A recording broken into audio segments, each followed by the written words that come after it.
lali suat chuan i thlawak vain in nun na chau em ni hei hi hriala ompui ren se ka tu asin i bana huana itluk don na piang adom tur chein kai che ka tu kalam lo hoi vela ni tin san tin ka fa nang ne lung rual te a len ka tu i thil ti dik lo le i sual na zong te ai dam che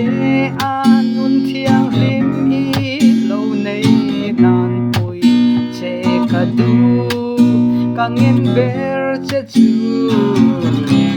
nang ne na len dun dal i suat chuan ka fa ka thil reng che in nun dam song e kim ka hria im le ilung lai lai te kau ta che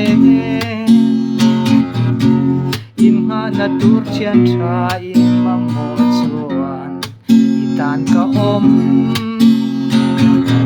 thawan na pe tur che in i tin zan tin ka fa nang ne lung rual te a len ka tu i thil ti dik lo le i sual na zong te ai dam che anun thiang rim i lo nei nan pui che ka du kangin ber che chu nang ne na len dun ni tin zan tin ka fa nang ne lung rual te a len ka du i thil ti dik lo le i sual na zong te ai dam che anun thiang rim i lo nei nan pui che ka du kangin ber che chu nang ne na len dun